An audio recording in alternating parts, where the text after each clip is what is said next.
Alright guys, welcome to Watch Cuckoo, where today we'll be counting down the top 4 worst depictions of mental illness in film. Just got a little disclaimer here. So please remember that this is completely opinion-based and also an assignment for my grade 12 English class, so if you're not in my class and you're for some reason watching this, why are you here? But also enjoy, I guess. This video is obviously going to be talking about mental health, so if you're uncomfortable with any of that, you've been warned. This video was also made the night before, the assignments due. And it's not because I was procrastinating, it's because I made this whole presentation on a completely different topic and then I hated it. It turned out really bad. So now I'm making this and hoping it's going to be better. We'll see what happens. I also haven't watched most of the movies that I'm talking about today, so everything is completely opinion-based and based off of my research that I've done. My works cited will be at the very end of this video. This is also made in a top 4 style, top 5, top 10, whatever you want to call it, style video. But there's not really any specific ranking. It's just kind of me saying, hey, here's some movies that depict mental illness in a pretty crappy way, but in no specific order or anything. I would also like to add that I'm not claiming to be a mental health expert or anything like that. Again, everything is purely research-based. My works cited will be at the very end of the video, and everything that I've done with my research is all based off of people critiquing the movie online, so. Enjoy. Before we get started, I just wanted to give a quick shout out to our sponsor today, One Flew Over the Cuckoo's Nest. And yeah, I'm talking about the book. Now, if you guys use my code CUCKOO at checkout when you buy this book, you will get 0% off of your purchase. This is not a real ad. This is not a real sponsorship. This is just me saying, hey, this is the book that I read for my independent novel study. This is the book that inspired this video. Anyways, I'm editing the video right now, and I just wanted to say that that is the only mock YouTuber stuff that I did. I planned on doing it throughout the whole video, but I ended up getting like super serious and very invested, so yeah. On to the video. Now, the first movie we're going to be talking about today is Garden State. So the movie description for Garden State, according to IMDb, is a quietly troubled young man returns home for his mother's funeral after being estranged from his family for a decade. So we're starting off pretty easy here. This movie does actually do a decent job of portraying mental illness and depression and the numbness that comes from that. It also doesn't have that boy meets girl and then depression goes away plot theme, which is also nice and refreshing because a lot of rom-coms typically have the, oh, I'm really depressed, but then I meet this girl and now I'm super happy. Thankfully, that movie doesn't have that. Basically, my issue is the main character, once he meets this girl, he decides that the medication he's been on like his whole life is what's causing his mental illness. And so he decides to just stop taking them. Just stops taking the meds cold turkey. And there's a few issues with that. This movie doesn't actually explore the repercussions of just stopping a certain medication that you've been taking almost your whole life. And it can actually lead to people thinking, oh, maybe my problems are because of these pills that are probably actually what's helping them. It kind of just builds the narrative of, oh, my depression is worsened by these medications and isn't actually caused by this chemical imbalance in my brain, which is generally inaccurate. I mean, yeah, sure, some people don't need to take medication their entire life for their illness, and that's great. Just the way the movie paints it, it's just not great. All right, it's not great.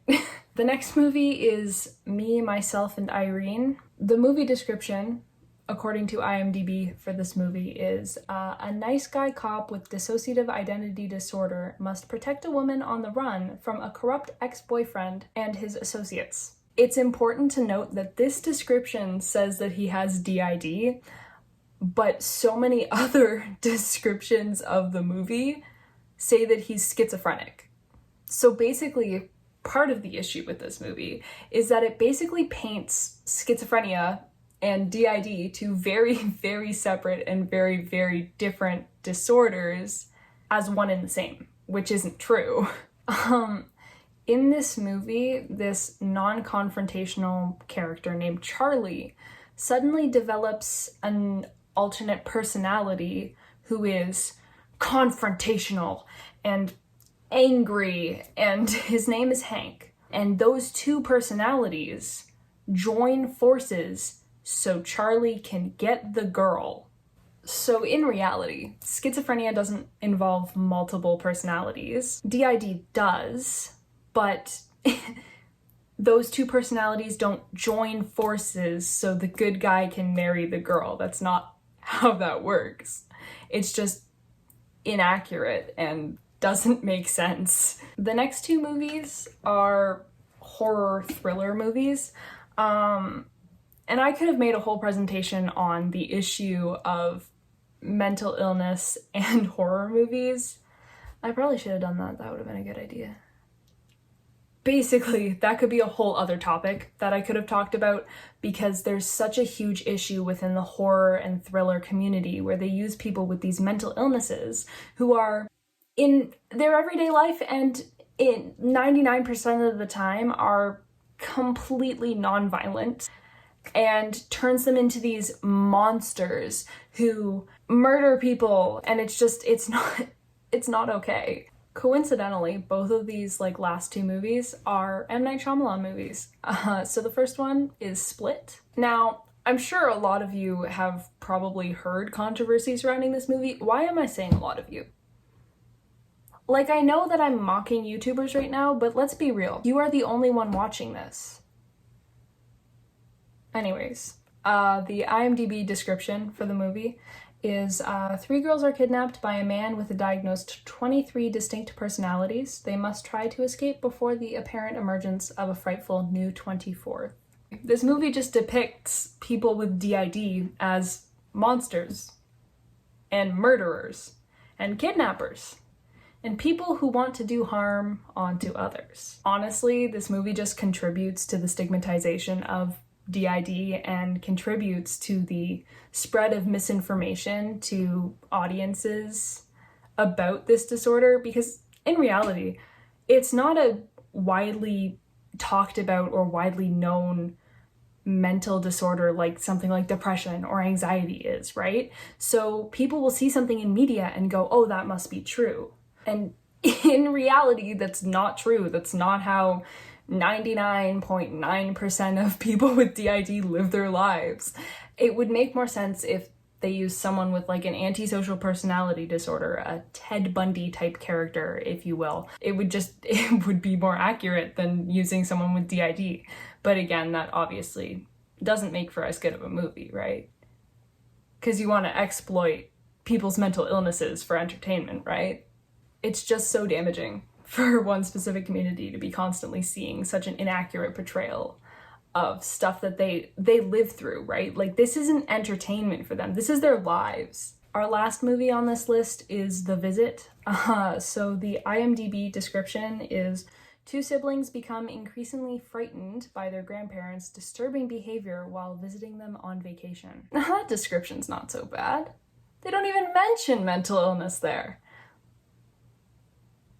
The grandparents in question aren't the kids' real grandparents. Basically, they are schizophrenics who broke out of a mental hospital, killed these kids' real grandparents, and are pretending to be their grandparents. Again, the issue is these characters with this very specific mental illness are being portrayed as these monsters who murder and do all these horrible things because of this mental illness that they have, when in reality, it's not like that at all. Again, the issue is the audience is going to take this information at face value, and then they will continue to spread this misinformation within their social groups. And then it further leads to the stigmatization of these specific mental illnesses and causes people who have these illnesses to be treated so poorly. Basically, what I'm saying is that movies in general, film in general, TV shows, everything, do a really bad job at portraying mental illnesses. The issue is they'll either romanticize them, so it's oh, you have depression, it's okay, fall in love with me, and you'll be all better. Or they make the mental illness seem significantly scarier than it actually is, when in reality, these people are just trying to live their lives. They're trying to live their lives the best that they can, trying to work through their mental illnesses, and there's movies over here depicting them as murderers. I guess what I'm saying is that the media in general needs to do a better job at depicting mental illnesses, because yes, maybe it won't be as entertaining, but the sooner we stop turning these mental illnesses into something that they're not, the sooner people will feel better about getting help for stuff that they're going through, and the sooner people will be able to actually talk about what they're going through without fear of people misunderstanding or having this incorrect information about the illness that they have. If we want to create a safe space for people with mental illness, we have to stop depicting them as murderers, and we have to stop depicting it as, oh, as soon as you fall in love with someone, your depression's gone. You know what I mean? I don't know. Yeah, that's the video.